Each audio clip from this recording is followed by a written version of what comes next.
At 6:17 on the morning of November 21st, 1943, the world was burning. The air on Betio Island, part of the Tarawa atoll, tasted of cordite, rotting vegetation, and salt water. Crouched in a shallow, sandy foxhole, Private First Class Marcus Holland gripped his M1 Garand until his knuckles turned white. He was 22 years old. He had been in combat for exactly 4 days. And in those 4 days, he had realized one terrifying truth. They were losing. He wasn't watching the horizon. He wasn't watching the ocean. He was watching a Marine corporal, a kid from Ohio named Miller, crawl forward through the black sand to scout a Japanese machine gun nest. Miller moved perfectly, low to the ground, fast, silent. He was doing everything the Marine Corps had taught him. It didn't matter. A single crack echoed across the palm groves. It wasn't the roar of a machine gun or the boom of artillery. It was a dry, sharp snap. Miller's head jerked back violently. His helmet spun off into the sand. He was dead before the sound of the shot even finished echoing. Holland flinched, pressing himself deeper into the dirt. He didn't return fire. Nobody did. Because there was nothing to shoot at, no muzzle flash, no movement. Just the swaying of palm fronds in the hot Pacific breeze. This was the reality of Tarawa. The Japanese had positioned 800 snipers across the island. These weren't just soldiers with rifles, they were ghosts. Expert marksmen who had trained for 2 years for this exact moment. They waited in hollowed-out palm trees inside reinforced concrete bunkers and in spider holes covered with meticulously placed vegetation. They had watched the American forces land for 3 days, and now they were picking them off with surgical, terrifying precision. The morning casualty count was brutal. 47 Marines killed by sniper fire in the first 72 hours alone. Not by mortar shells, not by banzai charges, but by single, invisible bullets delivered from positions that nobody could locate. The snipers fired once, maybe twice, and then went silent. By the time a Marine unit could orient themselves and return fire, the ghost was gone. To understand how Marcus Holland would eventually solve a problem that baffled the entire US Marine Corps command, you have to leave the blood-soaked sand of Tarawa and go back 7 years. You have to go to a wheat farm outside Liberal, Kansas. The Holland family worked 640 acres of hard earth. It was a brutal life, governed by the seasons and the weather. But the biggest threat to the Holland family's survival wasn't the drought or the dust storms. It was the crows. Every August, during harvest season, the crows would descend, not by the dozens, but by the hundreds, a black, squawking plague that covered the sky. They were intelligent, organized, and relentless. They would strip entire rows of wheat before a farmer could even load his shotgun. In 1937, Holland's father lost 38% of his entire crop to the birds. That loss translated to $340 in revenue. 3 months of income vanished into the bellies of black birds. When Marcus turned 13, the war with the crows became his war. His father handed him a battered Winchester .22 rifle and 12 boxes of ammunition. He looked his son in the eye and said, "The wheat is your responsibility now. If we lose it, we don't plant next year." Most boys would have gone out and started shooting wildly into the flocks, but Marcus Holland's father taught him something that wasn't in any Marine Corps manual. He taught him about the economics of ammunition and the psychology of the enemy. "Don't just shoot at them," his father had said, watching a murder of crows circle a distant field. "If you shoot and miss, they just fly to the next field. You waste a bullet, they waste nothing. You have to make them waste their energy. You have to make them commit." The concept was simple, yet profound. Crows were opportunists. They attacked when they saw movement, when they thought they had identified a safe target. The key was to create false movement, to offer them a target that wasn't real, force them to dive, to swoop, to commit to a landing pattern. Holland began to experiment. His first decoy was crude, a flannel shirt stuffed with hay mounted on a wooden cross, but it wasn't static. He attached a long string to the crossbar and ran it 50 yards back to a hideout in the brush. At dawn, when the first scouts of the flock appeared, Holland would pull the string. The shirt would jerk, the arms would sway. To a crow, it looked like a farmer, panic-stricken in the field. They would dive, cawing aggressively, committing to the attack. They would swoop down, expecting to scare a human, but instead they found nothing but straw. Confused, they would circle around and land in the nearest trees to regroup and reassess. And that was the trap. They always landed in the same 3 oak trees. Holland would be waiting there, perfectly camouflaged, his .22 resting on a branch. He killed 47 crows in the first week. By the end of August, the body count was 280. The wheat harvest that year was 94% successful. His father said it was the best yield they'd ever had. Holland never explained the intricate details of the decoy system to his father. He just said, "It worked, but young Marcus understood something fundamental. An enemy, no matter how smart, relies on patterns. They commit to targets based on visual cues, movement, and shape. Once they commit, they are vulnerable. If you can create the right false target, you can control exactly where they go. You can make them play your game." Back on Tarawa, the mathematics were far more brutal. The Japanese snipers were doing exactly what the crows had done. They were waiting for movement, they were committing to targets, and they were killing. But there was a deadly difference. Nobody was making the snipers waste their shots. The American officers were trying everything. They called in artillery barrages on suspected tree lines, turning palm groves into splintered wastelands. Flamethrower teams burned entire sectors of vegetation.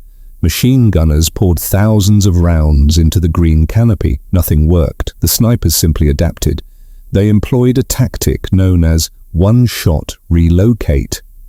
They would fire a single round from a primary position, killing a Marine. Before the echo died away, they would slip through a trench or a tunnel to a pre-selected secondary position 30 to 50 yards away. They would wait. If the Marines charged the original position, the sniper would shoot them from the new angle. If the Marines stayed put, the sniper would simply wait for another head to pop up. It was a game of attrition, and the Marines were losing. The statistics were terrifying. Each Japanese sniper averaged 6 American casualties before being located and eliminated. 6 Marines dead for every 1 sniper killed. The 2nd Marine Division was bleeding experienced riflemen faster than the landing craft could bring replacements to the beach. Marcus Holland, huddled in his foxhole, watched the carnage with the eyes of a farmer who knew he was watching a pest destroy the harvest. But this time, the harvest was his friends. To the command staff on the ships offshore, the casualties were numbers on a report. To Holland, they were names, they were faces, they were stories. He had lost 3 men from his immediate circle in 3 days. Private First Class Anthony DeMarco was the first. November 19th, during the chaos of the initial landing. DeMarco had been a mechanic from San Francisco, a smart kid with grease permanently under his fingernails. He was careful, he was terrified, like everyone else. But he was careful. He had advanced from the burning beach to a shell crater, seeking cover. He paused, took a breath, and slowly looked over the rim to scout the next position. A single rifle shot punched through the front of his M1 helmet. He was dead before his knees hit the sand. There was no sound of the shot, just the metallic impact and the slump of his body. Lance Corporal Thomas Berkeley was second. Berkeley was a veteran. He had survived the jungle hell of Guadalcanal. He knew how to move in combat. He knew the rhythm of fire. He knew to keep his head down. On November the 20th, he had been crossing a gap between 2 foxholes. He moved fast, stayed low, zigzagging just like the training sergeant said. The sniper got him anyway. One round through the upper chest, piercing the lung. Berkeley fell, gasping for air that wouldn't come. He died 30 seconds later, clutching a picture of his wife in his blood-slicked hand. Corporal David Torres was third. Torres was the squad leader, a 10-year man in the Corps who felt indestructible. He had been directing fire from behind a disabled Amtrak vehicle, shouting orders to his men. He felt safe behind the steel wall. But the sniper had an angle. The bullet came from a palm tree, 200 yards away. Threading a needle through the wreckage, it hit Torres in the neck. Nobody saw the muzzle flash. Nobody found the sniper. Holland had known all three men. He had trained with DeMarco at Camp Pendleton, sharing cigarettes and complaints about the chow. He had shared a transport ship bunk with Berkeley, crossing the endless Pacific, listening to his stories about Guadalcanal. He had taken orders from Torres for 4 months. Now they were gone, erased by an enemy they never saw. The Japanese sniper problem at Tarawa was unlike anything American forces had encountered before. These weren't opportunistic shooters taking pot shots. These were specialists. The Imperial Japanese Army had established specialized sniper schools as early as 1937. The selection process was rigorous. Candidates were chosen for their patience, their vision, and their ability to remain motionless for hours, even days. They trained for 18 months before deployment. They learned camouflage, fieldcraft, range estimation, and advanced marksmanship. The best graduates could hit a man-sized target at 600 yards using only iron sights. No scopes, just iron and eyesight. By 1943, Japan had deployed approximately 1,200 of these trained killers across the Pacific Theater. 800 of them were concentrated on Tarawa. They had been on the island since August.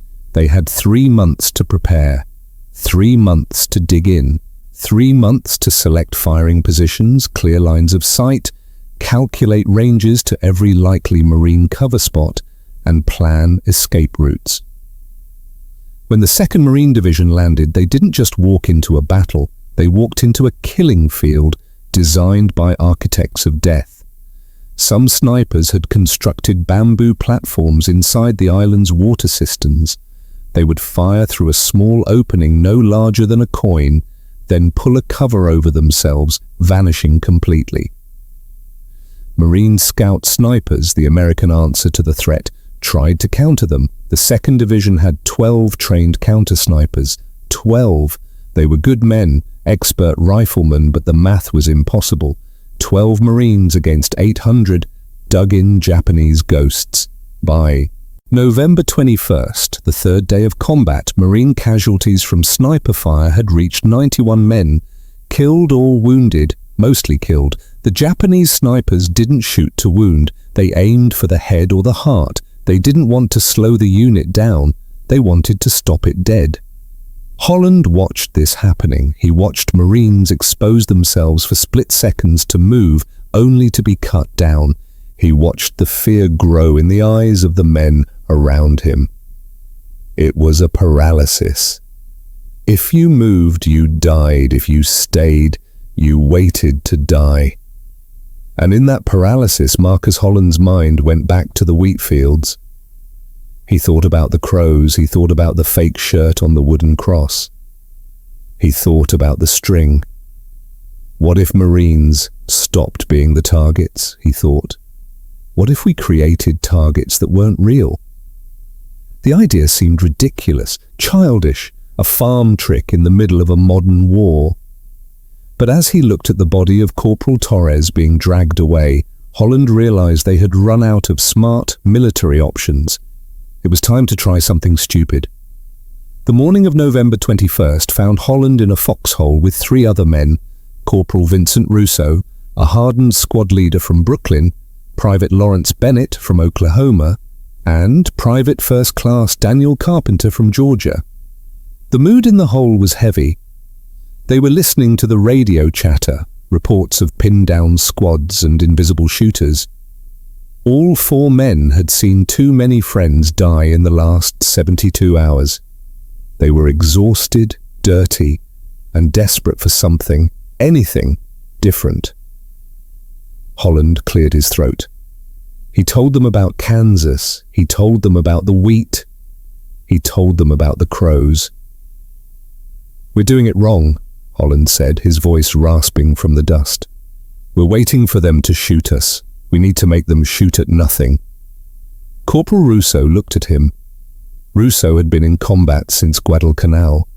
He had lost 8 men to snipers on Tarawa already. In any other war, in any other situation, suggesting a bird-hunting trick to solve a tactical military crisis would have gotten Holland laughed out of the squad. But nobody was laughing. "How?" Russo asked. "How does a scarecrow help us find a guy hiding in a palm tree?"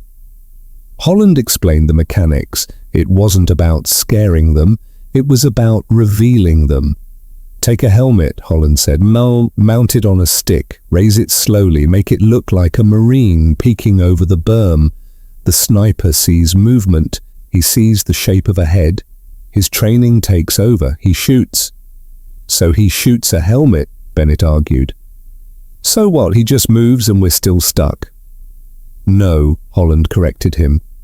"When he shoots, there is a muzzle flash.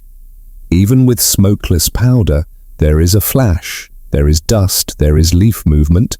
Right now we never see the flash because we're too busy ducking or dying. But if we make him fire at a decoy, we aren't ducking, we're watching." Holland grabbed a bayonet and tapped the side of his helmet. "We trade a piece of steel for his position. We make him waste around to sign his own death warrant." Russo stared at Holland for 10 long seconds. The explosions of the battle seemed to fade into the background. Then the corporal nodded. "Show me," Russo said. It was a crude piece of engineering. Holland took a spare M1 helmet, scavenged from the gear of a fallen Marine. He took a standard-issue trench knife and jammed it into the liner of the helmet. Then he lashed the handle of the knife to a long, splintered piece of wood they had salvaged from a crate. It looked ridiculous, a puppet head on a stick. It wobbled when he moved it. "This is stupid," Carpenter muttered, checking the action on his M1 Garand. "It's supposed to be," Holland replied. He moved to the edge of the foxhole. The lip of the crater was lined with black volcanic sand. Beyond it lay the killing zone, a stretch of battered ground and broken palm trees where 3 Marines had died just hours before. "Get ready," Holland whispered. "Watch the tree line. Northwest sector. Don't look at the helmet. Look for the flash." The tension in the foxhole was electric. Holland crouched low, keeping his own head well below the rim. Slowly, with agonizing deliberation, he began to raise the stick. The helmet crested the edge of the foxhole. Holland didn't just pop it up, he moved it like a human. He tilted it slightly, as if a Marine was carefully scanning the horizon. He paused. He turned it an inch to the left. Russo, Bennett, and Carpenter were glued to their binoculars and rifle sights, scanning the green wall of jungle ahead. 5 seconds passed. Nothing. 10 seconds. Sweat stung Holland's eyes. 15 seconds. Crack. The sound was sharp and immediate. The stick in Holland's hand jerked violently. A metallic ping rang out, loud enough to make them all flinch. The helmet spun on the bayonet, knocked sideways by the kinetic energy of a 6.5mm round. Holland yanked the stick down. The 4 men hit the dirt instinctively, hearts hammering against their ribs. Holland looked at the helmet. There was a clean, jagged hole right through the front, exactly where a Marine's forehead would have been. If that had been real bone and brain, the man would be dead. "Did you see it?" Holland hissed. "I got him," Bennett said, his voice trembling with adrenaline. "I saw it. Palm tree, 80 yards out, about 30 feet up. I saw the leaves shake." The sniper had taken the bait. He had committed.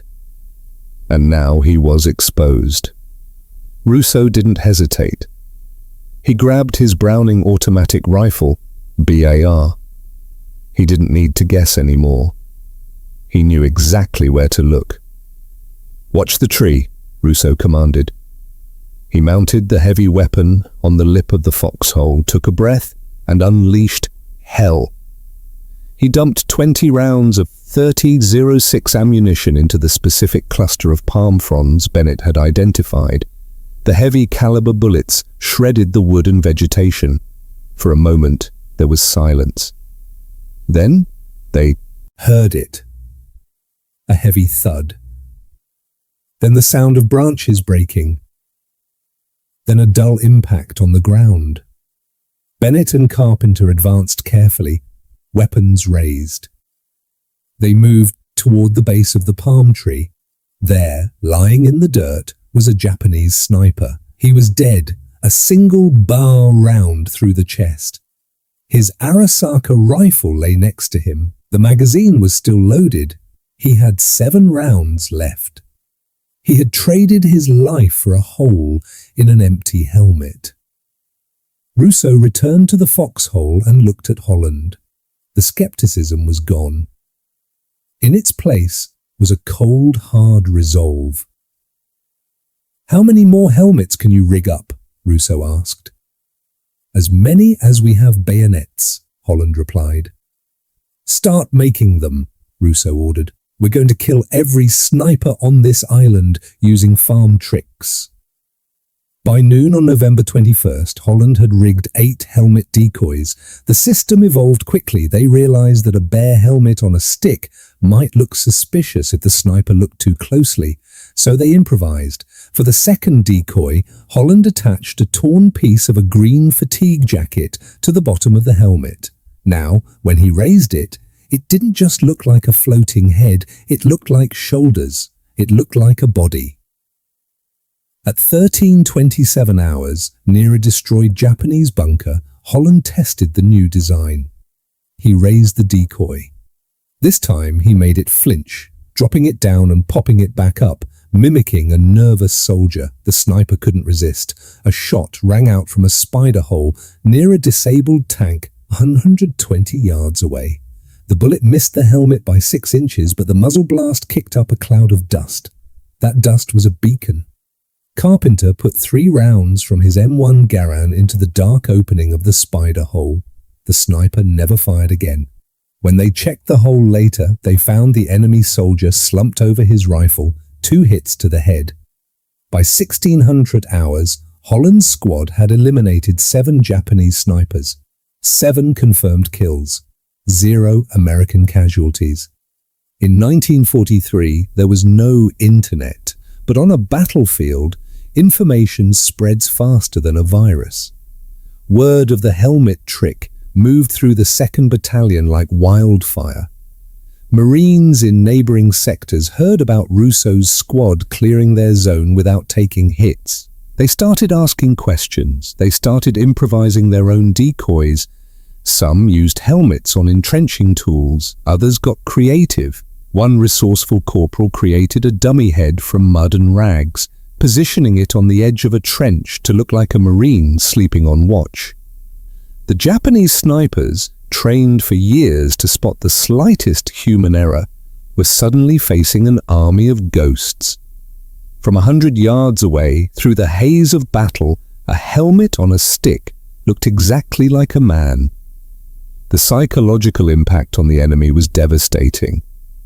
Japanese doctrine relied on patience and ammo conservation, but now every target was a potential trap. If they shot, they risked revealing their position and dying. If they didn't shoot, they risked letting real Marines advance closer. Hesitation began to creep into the Japanese lines. Snipers started second-guessing their targets. That split second of hesitation was all the Marines needed to move, to flank, and to close the distance. But the enemy wasn't stupid. They adapted. By November 22nd, Japanese commanders realized what was happening. Orders went out. Stop firing at single static targets. Only engage groups, only engage moving targets. It was a smart counter-move. But Marcus Holland was a farmer. He knew that when the crows got smart, you didn't stop hunting, you just changed the bait. By November 23rd, the game had changed. The Japanese snipers had stopped firing at single, isolated movements. They were waiting for sure things. The most deadly example of this discipline was a sniper positioned in the island's central command bunker. He was a ghost in a concrete shell. He fired from deep inside a reinforced structure with multiple firing ports. He had killed 11 Marines in 4 days. Every time American forces suppressed one firing port with machine guns, he would simply move to another port and kill again. He was invincible because he was unpredictable. Staff Sergeant William Parker, a squad leader, who had lost 4 of his own men to this single sniper, decided he was done playing by the enemy's rules. He had heard about Holland's trick, but he knew that one helmet wouldn't fool this elite marksman. So Parker decided to overwhelm him. "He can ignore one," Parker told his men. "Let's see him ignore 6. Parker had his squad construct 6 helmet decoys. He positioned Marines at different angles around the bunker, forming a wide semicircle. The plan was a masterclass in psychological warfare. At 10:15 hours on Parker's signal, all 6 decoys went up simultaneously. Imagine the view through the sniper's iron sights. For days he had been disciplined, but suddenly 6 targets appeared at once. 6 Marines rising from cover to attack. His brain had to process the threat instantly. He couldn't ignore them all. He had to choose. Instinct won over discipline. The sniper fired. He hit one of the decoys on the left flank. The bullet punched through the steel helmet. But in taking that shot, he sealed his fate. The muzzle flash flared from the bunker's northwest firing port. It was visible for less than a second, but with 5 other pairs of eyes watching from different angles, it was enough. "Northwest port!" Parker screamed. The squad didn't just fire back, they erased the position. 30 rounds of rifle fire, 2 full magazines from a BR, and finally a satchel charge thrown perfectly through the opening. When the dust settled and the Marines cleared the bunker, they found the sniper dead. His rifle was still aimed at the port. He had been outsmarted, not by superior firepower, but by a math problem he couldn't solve. The 6 decoy triangulation tactic became standard procedure overnight. By November 24th, American forces had eliminated an estimated 340 Japanese snipers on Tarawa. Most were killed after revealing themselves to a helmet on a stick. The killing field had become a shooting gallery. But the architect of this victory didn't see the end of the battle. Marcus Holland never received a parade. He never received a medal for his innovation. On November 25th, just as the island was being secured, Holland took shrapnel from a stray Japanese artillery shell. It tore into his left leg and shoulder. It was a messy, unglamorous wound. He was carried off the beach on a stretcher, evacuated to a hospital ship, and then sent to Pearl Harbor. His name appeared in the battalion logs only as wounded in action. He never knew that the technique he invented in a foxhole spread beyond Tarawa. He never knew that Marines at Saipan, Iwo Jima, and Okinawa would use the exact same principle to survive. He never knew that an engineer battalion on Okinawa would later build sophisticated decoys that could breathe using hand pumps. He just went home. Holland returned to the wheat farm in Kansas in 1946. He married his high school sweetheart, Dorothy. He had 3 children. He lived a quiet life. When neighbors asked about the war, he gave the standard answer of a generation that just wanted to forget. I was an infantryman. We fought the Japanese. We won. He never mentioned the helmets. He never told his wife that he had outsmarted the Imperial Japanese Army with a crow hunting trick. To him, it wasn't a stroke of military genius. It was just a job he did to keep his friends alive. But the Marine Corps didn't forget, or rather, they remembered the trick, even if they forgot the man. Post-war studies analyzed casualty data from every major Pacific campaign. The numbers were undeniable. Units that employed decoy tactics systematically suffered 67% fewer casualties from sniper fire. The helmet decoy was written into the official US Marine Corps training doctrine. Every recruit at Parris Island learned it. Every infantry officer at the basic school studied it as a prime example of battlefield innovation. But in the manuals it was credited to field expedient tactics developed at Tarawa. No name, just a method. It wasn't until 1972 that the past finally knocked on Holland's door. Staff Sergeant William Parker, the man who had used the 6 decoys to clear the command bunker, had never forgotten where he learned the trick. Parker had made a career of the Marines, retiring after 20 years. He had taught the decoy technique to thousands of young soldiers heading to Korea and Vietnam. Parker tracked Holland down to the farm in Kansas. He drove out there, walked up to the porch, and shook the hand of the man who was busy fixing a tractor. "You saved a lot of lives, Marcus," Parker told him. "You deserve the Navy Cross for what you figured out." Holland just shrugged. "I was just trying to keep my head down," he said. "Any farm kid would have done the same." Marcus. Holland died on June 12, 1994. He was 73 years old. His funeral in Liberal, Kansas was small, maybe 40 people, mostly family, a few local friends, and 3 veterans he had served with in his platoon. The local obituary was brief. It mentioned he was a veteran, a Purple Heart recipient, and a farmer. It did not mention that he had changed the course of counter-sniper warfare. But as the service was ending, 4 cars pulled up. 4 men, strangers to the family, walked toward the grave. They were older now, grey-haired, moving a bit stiffly. They weren't from Kansas. They introduced themselves to Holland's children. They were Marines. They had served in different wars, 1 in Korea, 3 in Vietnam. They had never met Marcus Holland, but they had tracked him down through veteran networks for one reason. "We're here," one of them said, his voice thick with emotion, "because we used his trick. I was in a rice paddy in '68.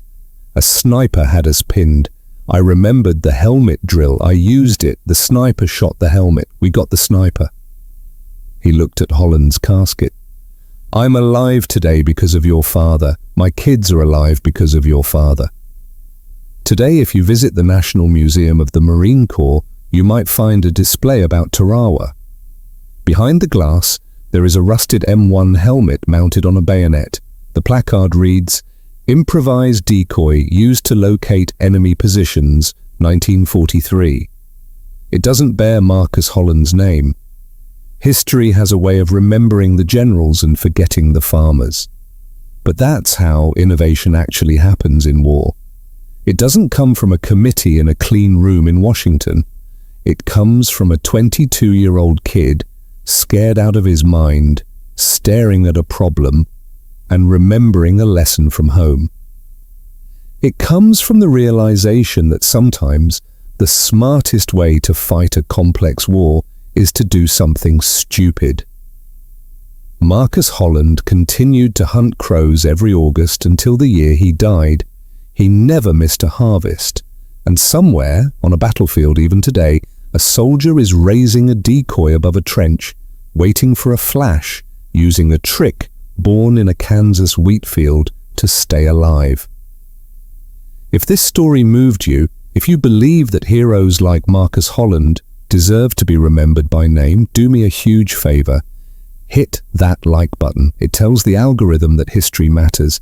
And if you want more stories of the unsung, the innovators, and the legends who got left out of the textbooks, subscribe and turn on notifications. We are digging these stories out of the archives every single week.